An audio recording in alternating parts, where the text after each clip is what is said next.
باب نمبر 17، باب مسح الغبار عن الناس في السبيل.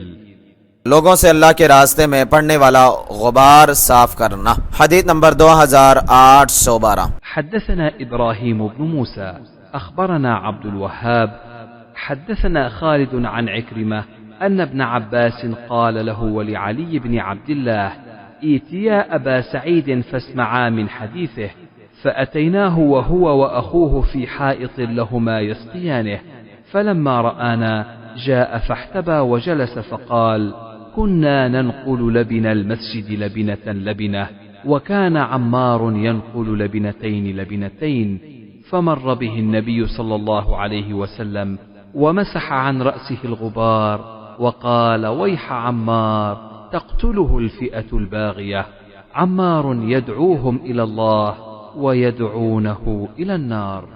عکرمہ سے روایت ہے کہ عبداللہ بن عباس رضی اللہ عنہما نے انہیں اور یعنی اپنے بیٹے علی بن عبداللہ سے کہا، ابو سعید رضی اللہ عنہ کے پاس جاؤ اور ان کی کچھ باتیں سنو۔ ہم ان کے پاس آئے تو وہ اور ان کا ایک یعنی رضاعی بھائی اپنے باغ میں تھے اور اسے پانی سے سیراب کر رہے تھے۔ جب انہوں نے ہمیں دیکھا تو آئے اور گوٹھ مار کر بیٹھ گئے، کہنے لگے ہم مسجد نبوی کی کچی اینٹیں ایک ایک اینٹ اٹھا کر لا رہے تھے اور عمار رضی اللہ تعالیٰ عنہ دو دو اینٹیں اٹھا کر لا رہے تھے۔ نبی صلی اللہ علیہ وسلم ان کے پاس سے گزرے اور ان کے سر سے غبار صاف کیا اور فرمایا: افسوس عمار پر، اسے ایک سرکش جماعت قتل کرے گی، یہ انہیں اللہ کی طرف بلائے گا اور وہ اسے آگ کی طرف بلائیں گے۔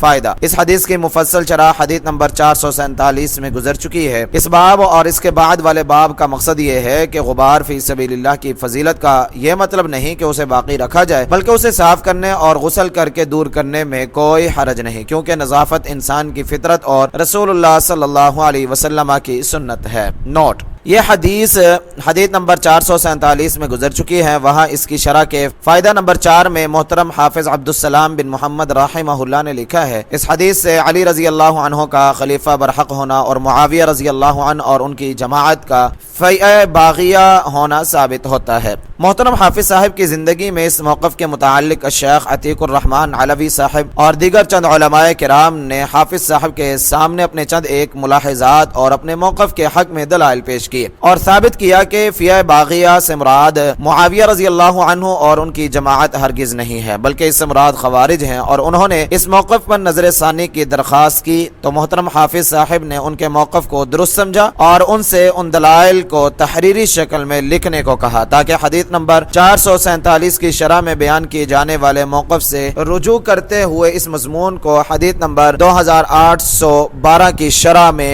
شامل کیا جا سکے۔ چنانچہ شیخ عتیق الرحمن علوی صاحب کی طرف سے تحریر کردہ وہ مضمون حدیث عمار رضی اللہ عنہ کے مصداق کون کے عنوان سے محترم حافظ صاحب کے حکم سے یہاں نقل کیا جا رہا ہے۔ یہ کام محترم حافظ صاحب نے اپنے چند فاضل شاگردوں کے ذمے لگایا تھا اور انہی کی نگرانی میں اس مفید اضافے کو شامل شرح بخاری شریف کیا جا رہا ہے۔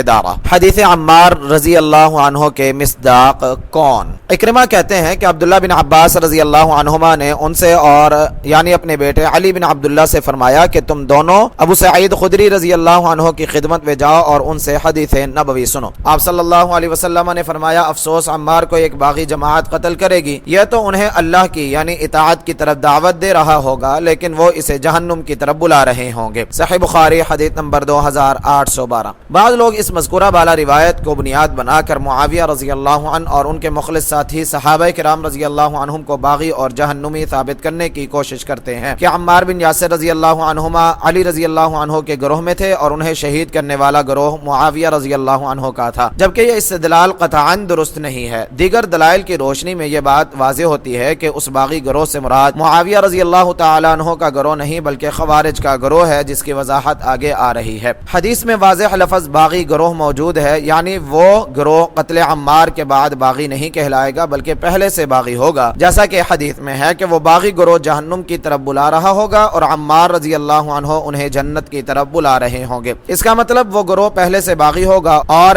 پہلے سے دوزخیوں والے اعمال کرنے والا ہوگا۔ اسلامی طریق کے مطابق علی رضی اللہ عنہ کی خلافت سے پہلے ایک ہی گروہ ایسا تھا جو باغی بھی تھا اور جہنمی بھی، اور وہ گروہ مصر، کوفہ اور بصرہ سے آئے ہوئے ان لوگوں کا کا تھا جو عثمان غنی رضی اللہ عنہ کی شہادت کے ذمہ دار تھے۔ اس کے علاوہ اس باغی گروہ کے نظریات قرآن و سنت کے خلاف تھے، یعنی وہ لوگ نہ صرف باغی تھے بلکہ جہنم کی طرف بلانے والے تھے۔ باغی کی اصطلاحی تعریف یہ ہے کہ وہ جماعت جو ایک متفقہ خلیفہ کی بیعت کرنے کے بعد اس کی خلافت کا انکار کر دے اور اس کی اطاعت سے نکل جائے۔ القاموس المحیط مادہ بغی۔ اب معاویہ رضی اللہ عنہ کی طرف سے اگرچہ بیعت میں تاخیر تھی لیکن انہوں نے علی رضی اللہ عنہ کی خلافت کا انکار نہیں کیا تھا، بلکہ وہ علی رضی اللہ تعالیٰ عنہ کو اپنے سے افضل اور خلافت کا زیادہ حقدار سمجھتے تھے۔ سیر اعلام النبلاء میں روایت ہے کہ ابو مسلم خولانی اور کئی تابعین معاویہ رضی اللہ عنہ کے پاس آئے اور ان سے کہا کہ آپ علی رضی اللہ تعالیٰ عنہ سے تنازع کرتے ہیں، کیا آپ ان جیسے ہیں؟ معاویہ رضی اللہ عنہ نے کہا اللہ کی قسم علی رضی اللہ عنہ مجھ سے افضل ہیں اور اس خلافت کے معاملے میں مجھ سے زیادہ حقدار ہیں، لیکن تم جانتے ہو کہ عثمان رضی اللہ عنہ مظلوم شہید ہوئے ہیں اور میں ان کا چچا زاد بھائی ہوں اور ان کے قصاص کا طلبگار ہوں، لہٰذا تم علی رضی اللہ عنہ کے پاس جاؤ اور ان سے کہو کہ وہ قاتلین عثمان کو میرے حوالے کر دیں، پھر میں خود ان کے ہاتھ پر بیعت کر لوں گا۔ چنانچہ وہ لوگ علی رضی اللہ عنہ کے پاس گئے اور ساری بات کی، لیکن آپ رضی اللہ عنہ نے یعنی حالات کے پیش نظر قاتلین کو ان کے حوالے نہ کیا۔ سیر اعلام النبلاء جلد نمبر 3 صفحہ نمبر 140 وسندہ صحیح۔ اس روایت سے ثابت ہوا کہ معاویہ رضی اللہ تعالیٰ عنہ کی طرف سے بیعت کرنے میں تاخیر ضرور تھی لیکن انکار نہیں تھا اور نہ ہی وہ خلافت چاہتے تھے، ان کا مطالبہ صرف قصاص عثمان رضی اللہ عنہ تھا۔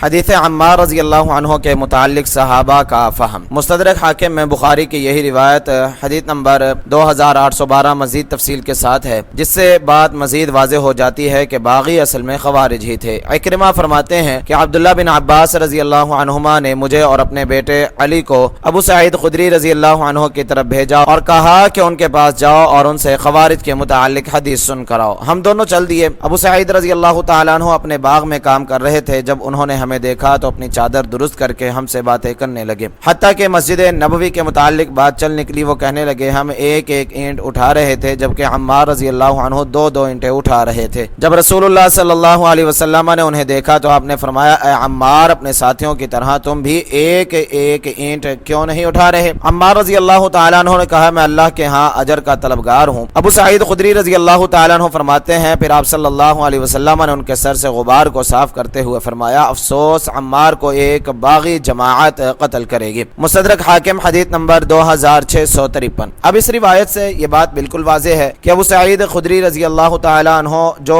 اس حدیث کے راوی ہیں، ان سے جب عکرمہ اور عبداللہ بن عباس رضی اللہ عنہما کے بیٹے علی خوارج کے متعلق حدیث سننے گئے تو انہوں نے حدیث عمار رضی اللہ عنہ بیان کی۔ یہی وجہ ہے کہ جنگ جمل اور جنگ صفین میں بہت سے صحابہ رضی اللہ عنہم الگ رہے تھے اور انہوں نے اس لڑائی میں شرکت نہیں کی تھی، اور ان کا شرکت نہ کرنا اور علی رضی اللہ تعالیٰ عنہ کا ساتھ نہ دینا اس بات کی دلیل ہے کہ وہ معاویہ، عائشہ اور دیگر صحابہ رضی اللہ عنہم کو باغی نہیں سمجھتے تھے۔ امام ابن سیرین فرماتے ہیں ان جنگوں میں 30 صحابہ نے بھی شرکت نہیں کی۔ السنہ لابی بکر الخلال جلد نمبر 2 صفحہ نمبر 466 حدیث نمبر 728۔ جنگ صفین سے الگ رہنے والے صحابہ کرام رضی اللہ عنہم۔ نمبر 1 اسامہ بن زید رضی اللہ عنہما نے بھی جنگ صفین میں نہ علی رضی اللہ عنہ کا ساتھ دیا نہ معاویہ رضی اللہ عنہ کا، اور اسامہ بن زید رضی اللہ عنہما کوئی عام صحابی نہیں تھے بلکہ رسول اللہ صلی اللہ علیہ وسلم کے بہت محبوب تھے۔ رسول اللہ صلی اللہ علیہ وسلم حسن اور اسامہ رضی اللہ عنہما دونوں کو گود میں اٹھا لیتے اور فرماتے اے اللہ تو انہیں اپنا محبوب بنا کہ میں ان سے محبت کرتا ہوں۔ صحیح بخاری حدیث نمبر 3735۔ اور ایک موقع پر فرمایا اسامہ مجھے زید کے بعد سب سے زیادہ محبوب ہے۔ بخاری حدیث نمبر 3730۔ انہی اسامہ بن زید رضی اللہ عنہما نے اپنے ایک آزاد کردہ غلام حرملہ کو علی رضی اللہ تعالی عنہ کے پاس بھیجا اور کہا کہ اگر علی تم سے سوال کریں کہ اسامہ نے جنگ صفین میں میرا ساتھ کیوں نہیں دیا تو ان سے کہنا کہ اسامہ بن زید کہتے ہیں کہ اگر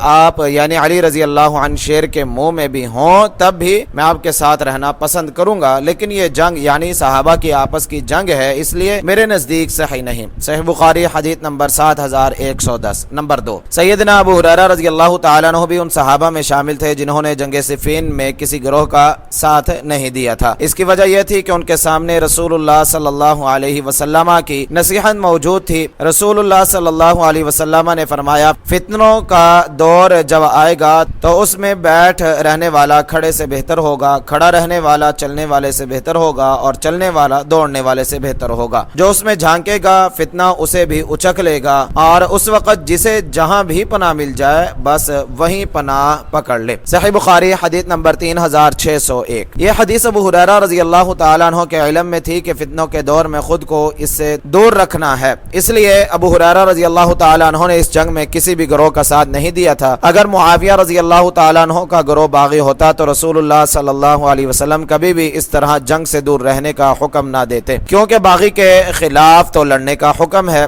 سورہ حجرات آیت نمبر 9۔ نمبر 3، سعد بن ابی وقاص رضی اللہ عنہ جو عشرہ مبشرہ میں سے ہیں، یہ بھی اسی تیسرے گروہ میں سے تھے جنہوں نے علی رضی اللہ عنہ کا ساتھ دیا، نہ معاویہ رضی اللہ عنہ کا، اور ان کے متعلق رسول اللہ صلی اللہ علیہ وسلم نے فرمایا سعد جنتی ہے۔ سنن ترمذی حدیث نمبر 3747۔ انہی سعد رضی اللہ تعالی عنہ سے کسی نے سوال کیا کہ آپ لڑائی میں شرکت کیوں نہیں کر رہے؟ تو سعد بن ابی وقاص رضی اللہ تعالی عنہما نے فرمایا ہم رسول اللہ صلی اللہ علیہ وسلم کے ساتھ مل کر فتنہ ختم کرنے کی خاطر جنگ لڑتے تھے، جبکہ تم اور تمہارے ساتھی فتنہ برپا کرنے کی خاطر لڑنا چاہتے ہو۔ صحیح مسلم حدیث نمبر 158۔ نمبر 4، محمد بن مسلمہ رضی اللہ تعالیٰ عنہ بھی صحابہ کے تیسرے گروہ میں شامل تھے۔ انہوں نے بھی جنگ صفین میں کسی کا بھی ساتھ نہیں دیا، کیونکہ ان کے پاس رسول اللہ صلی اللہ علیہ وسلم کی حدیث تھی۔ محمد بن مسلمہ رضی اللہ تعالیٰ عنہ فرماتے ہیں کہ بے شک رسول اللہ صلی اللہ علیہ وسلم نے فرمایا تھا ان قریب فتنہ، افتراق اور اختلاف رونما ہوگا۔ جب یہ صورتحال پیش آئے تو اپنی تلوار لے کر احد پہاڑ پر چڑھ جانا اور اسے یعنی پہاڑ کے پتھروں پر مار کر توڑ دینا، پھر گھر میں بیٹھ رہنا حتیٰ کہ تجھ تک کوئی گناہ گار ہاتھ پہنچ جائے یا فیصلہ کر دینے والی موت آ جائے۔ یعنی محمد بن مسلمہ رضی اللہ تعالیٰ عنہ بیان کرتے ہیں یقیناً فتنہ واقع ہو چکا اور میں نے وہی کچھ کیا جو رسول اللہ صلی اللہ علیہ وسلم نے فرمایا تھا۔ ابن ماجہ حدیث نمبر 3962۔ علی رضی اللہ تعالیٰ عنہ سے پوچھا گیا کہ آپ یہ جو معاویہ رضی اللہ عنہ کے خلاف اتنا بڑا قدم اٹھانے جا رہے ہیں، کیا آپ کے پاس رسول اللہ صلی اللہ علیہ وسلم کا کوئی فرمان ہے یا یہ آپ کی اپنی ذاتی رائے ہے؟ علی رضی اللہ تعالیٰ عنہ نے جواب دیا مجھے رسول اللہ صلی اللہ علیہ وسلم نے کچھ نہیں فرمایا، یہ میری اپنی ذاتی رائے ہے۔ سنن ابی داود حدیث نمبر 4666۔ غور فرمائیں کہ علی رضی اللہ تعالیٰ عنہ یہ نہیں فرما رہے کہ میرے پاس کوئی نص ہے، بلکہ وہ اسے اپنا اجتہاد کہہ رہے ہیں، جبکہ صحابہ کرام رضی اللہ عنہم کا جو تیسرا گروہ ہے ان کے پاس کئی احادیث ہیں اور انہی احادیث کے بنیاد پر انہوں نے ان جنگوں میں شرکت نہیں کی بلکہ خود کو دور رکھا، اور ان جنگوں سے دور رہنے کی نصیحت بھی رسول اللہ صلی اللہ علیہ وسلم کی تھی کہ اپنی تلواریں توڑ دینا، گھروں میں بیٹھ رہنا اور ان فتنوں سے بچ کر رہنا۔ رسول اللہ صلی اللہ علیہ وسلم کی یہ حدیث ثابت کرتی ہے کہ معاویہ رضی اللہ تعالیٰ عنہ کا گروہ باغی نہیں تھا، ورنہ یہ کیسے ممکن ہے کہ رسول اللہ صلی اللہ علیہ وسلم قرآن کے خلاف فیصلہ دیں۔ حدیث عمار رضی اللہ عنہ اور محدثین کا فہم۔ نمبر 1، امام ابن ملقن رحمہ اللہ حدیث عمار رضی اللہ عنہ کی تشریح میں لکھتے ہیں یہ صرف خوارج کے حق میں صحیح ہے، کسی صحابی کی طرف منسوب کرنا درست نہیں۔ التوضیح لشرح الجامع الصحیح جلد نمبر 5 صفحہ نمبر 537۔ نمبر 2، امام اصبہانی فرماتے ہیں یدعوہم الی الجنۃ ویدعونہ الی النار، یعنی عمار رضی اللہ تعالیٰ عنہ ان کو جنت کی طرف بلائیں گے اور وہ انہیں جہنم کی طرف بلائیں گے۔ اس سے مراد خوارج ہیں جنہیں عمار رضی اللہ تعالیٰ عنہ نے جماعت میں شامل ہونے کی دعوت دی تھی۔ یہ بات کسی صحابی کے حق میں نہیں کی جا سکتی کیونکہ صحابہ کی مدح اللہ تعالیٰ نے کی ہے اور ان کی فضیلت کی گواہی دی ہے۔ چنانچہ اللہ تعالیٰ کا فرمان ہے کنتم خیر امت اخرجت للناس، تم سب سے بہتر امت چلے آئے ہو جو لوگوں کے لیے نکالی گئی۔ سورہ آل عمران آیت نمبر 110۔ شرح صحیح بخاری جلد نمبر 2 صفحہ نمبر 407۔ جو لوگ معاویہ رضی اللہ عنہ اور ان کی ساری جماعت کو باغی کہتے ہیں وہ کہتے ہیں کہ نبی صلی اللہ علیہ وسلم نے فرمایا تھا کہ عمار رضی اللہ عنہ کو ایک باغی گروہ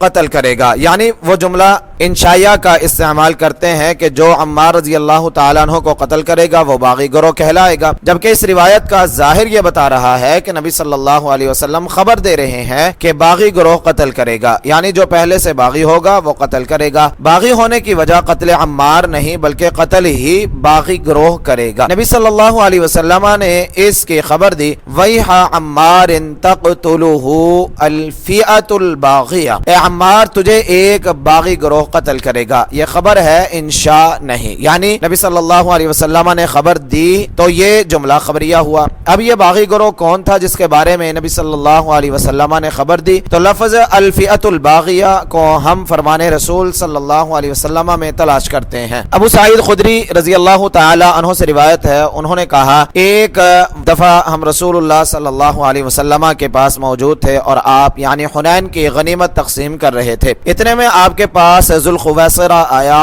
اور وہ بنو تمیم کا ایک آدمی تھا۔ اس نے کہا یا رسول اللہ عدل کریں۔ آپ نے فرمایا تیری بربادی ہو، جب میں عدل نہ کروں تو کون عدل کرے گا؟ اگر میں نے عدل نہ کیا تو یقیناً تو ناکام و نامراد ہوا۔ عمر رضی اللہ تعالیٰ عنہ نے کہا یا رسول اللہ مجھے اجازت دے میں اس کی گردن مار دوں۔ آپ نے فرمایا اسے رہنے دو، اس کے کچھ ساتھی ہوں گے کہ تم میں سے ہر ایک اپنی نماز کو ان کی نماز کے مقابلے میں اور اپنے روزے کو ان کے روزے کے مقابلے میں حقیر سمجھے گا۔ وہ قرآن پڑھیں گے جو ان کی ہنسلیوں سے آگے نہیں جائے گا، دین سے اس طرح نکل جائیں گے جیسے تیر شکار سے پار ہو جاتا ہے، اس کے پھل کو دیکھا جاتا ہے تو اس میں کوئی چیز نہیں ملتی، پھر اس کے پٹھے کو دیکھا جاتا ہے تو اس میں بھی کوئی چیز نہیں ملتی، پھر اس کے پر کی طرف دیکھا جاتا ہے تو اس میں کوئی چیز نہیں ملتی، وہ گوبر اور خون سے پہلے نکل کر جا چکا ہوتا ہے۔ ان کی نشانی ایک کالا آدمی ہے جس کا ایک بازو عورت کے پستان کی طرح ہے یا گوشت کے لوتھڑے کی طرح حرکت کرتا ہے، وہ لوگوں کی پھوٹ کے وقت نکلیں گے۔ ابو سعید خدری رضی اللہ تعالیٰ عنہ نے کہا میں شہادت دیتا ہوں کہ میں نے یہ حدیث رسول اللہ صلی اللہ علیہ وسلم سے سنی ہے، اور میں شہادت دیتا ہوں کہ علی بن ابی طالب رضی اللہ تعالیٰ عنہ نے ان سے جنگ کی اور میں ان کے ساتھ تھا۔ انہوں نے اس آدمی کے متعلق حکم دیا تو اسے تلاش کر کے لایا گیا، میں نے اسے اسی شکل والا پایا جو نبی صلی اللہ علیہ وسلم نے بیان فرمائی تھی۔ صحیح بخاری حدیث نمبر 3610۔ اس روایت سے چند باتیں واضح ہو رہی ہیں۔ نمبر 1، اس روایت میں ان خوارج کو ہی باغی کہا گیا ہے۔ نمبر 2، اس گروہ کا قتل عام ہوگا۔ نمبر 3، یہ لوگ دین سے نکل جائیں گے۔ نمبر 4، ان کے خلاف جنگ مسلمانوں پر لازم ہوگی۔ دوسری روایت بھی سیدنا ابو سعید خدری رضی اللہ تعالی عنہ سے مروی ہے کہ رسول اللہ صلی اللہ علیہ وسلم نے فرمایا فئتان تکون فی امتی فرقتان فتخرج من بینہما مارقۃ یلی قتلہم اولاہم بالحق، میری امت دو گروہوں میں تقسیم ہو جائے گی، پھر ان دو کے درمیان میں دین سے باہر نکل جانے والا یعنی تیسرا گروہ ہوگا، انہیں وہ گروہ قتل کرے گا جو دونوں گروہوں میں سے حق کے قریب ہوگا۔ صحیح مسلم حدیث نمبر 1064۔ اس روایت سے یہ چند باتیں واضح ہو رہی ہیں۔ نمبر 1، اس روایت میں الفئۃ الباغیہ کا ایک نام مارقہ ہے۔ نمبر 2، عثمان رضی اللہ تعالیٰ عنہ کے قصاص میں امت دو گروہوں میں تقسیم ہو گئی، شیعان علی رضی اللہ عنہ اور شیعان معاویہ رضی اللہ عنہ۔ نمبر 3، اس میں دونوں کے حق پر ہونے کا بیان ہے، لیکن اقرب الی الحق وہ ہے جو مارقہ یعنی خوارج کو قتل کرے گا۔ شہادت عثمان رضی اللہ عنہ کے بعد یہ لوگ علی رضی اللہ عنہ کے گروہ میں داخل ہو گئے تھے۔ یہ فتنہ پرور لوگ تھے۔ جب جنگ جمل میں صلح ہونے لگی تو انہوں نے رات کو دونوں طرف اپنے آدمی داخل کر کے آگ لگا کر جنگ برپا کر دی۔ البدایہ والنہایہ جلد نمبر 10 صفحہ نمبر 450 تا 455، تاریخ طبری جلد نمبر 4 صفحہ نمبر 488 تا 496، الکامل لابن اثیر جلد نمبر 2 صفحہ نمبر 594 تا 596۔ پھر اسی طرح مزید اشتعال پھیلانے کے لیے زبیر رضی اللہ تعالیٰ عنہ کو شہید کر دیا، اور انہی میں سے ایک شخص ابن جرموز زبیر رضی اللہ تعالیٰ عنہ کا سر مبارک لے کر علی رضی اللہ تعالیٰ عنہ کے سامنے پیش ہوا تو آپ نے اسے جہنم کی وعید سنائی۔ مصدرک حاکم حدیث نمبر 5580 5568۔ اب اسی طرح کا کردار ان خوارج نے جنگ صفین میں بھی ادا کیا، اپنے لوگوں کو معاویہ رضی اللہ عنہ کے گروہ میں داخل کر کے حالات کو مزید بھڑکانے کے لیے سیدنا عمار بن یاسر رضی اللہ عنہما کو شہید کر دیا، اور نبی صلی اللہ علیہ وسلم کا فرمان سچ ثابت ہوا کہ عمار رضی اللہ عنہ کو ایک باغی گروہ قتل کرے گا۔ صحیح بخاری حدیث نمبر 2812۔ مسند احمد میں حنظلہ بن خویلد عنبری سے مروی ہے، وہ کہتے ہیں میں معاویہ رضی اللہ عنہ کے پاس موجود تھا کہ ان کے ہاں دو آدمی آئے، وہ دونوں عمار رضی اللہ عنہ کے سر کے بارے میں جھگڑ رہے تھے۔ ان میں سے ہر ایک کہتا تھا کہ انہیں اس نے قتل کیا ہے۔ عبداللہ بن عمر بن عاص رضی اللہ عنہما نے کہا بہتر ہے کہ تم میں سے ایک یہ بات اپنے ساتھی کے بارے میں بخوشی تسلیم کر لے، یعنی یہ کوئی باعث ناز بات تو نہیں ہے۔ میں نے رسول اللہ صلی اللہ علیہ وسلم کو فرماتے سنا ہے ایک باغی گروہ عمار رضی اللہ عنہ کو قتل کرے گا۔ مسند احمد حدیث نمبر 6538۔ یاد رہے کہ جس طرح زبیر رضی اللہ عنہ کا قاتل علی رضی اللہ عنہ کے گروہ میں تھا اور آپ رضی اللہ تعالیٰ عنہ اس کے اس عمل سے بری تھے، اسی طرح معاویہ رضی اللہ عنہ بھی اپنے گروہ میں موجود قاتلین عمار سے بری ہیں، جو اصل میں تیسرا گروہ خوارج کا تھا، جن کا وجود تو تھا لیکن ابھی وہ ظاہر نہیں ہوئے تھے۔ پھر جب جنگ صفین کے بعد مسئلہ تحکیم ہوا، دونوں طرف صلح کی راہیں ہموار ہونے لگی، تو انہی خوارج نے صلح کو ناپسند کیا اور اس پر اعتراضات کرنا شروع کر دیے۔ صحیح بخاری حدیث نمبر 4844۔ پھر جب دونوں طرف سے جنگ بندی ہو گئی اور ان کا راستہ تنگ ہونے لگا تو انہوں نے علی رضی اللہ تعالیٰ عنہ کے گروہ سے الگ ہو کر معاویہ اور علی رضی اللہ عنہما دونوں پر کفر کے فتوے لگا کر اعلان بغاوت کر دیا اور نبی صلی اللہ علیہ وسلم کے فرمان کے مطابق باغی اور خارجی کہلائے۔ تحریر الشیخ عتیق الرحمن علوی صاحب حفظہ اللہ۔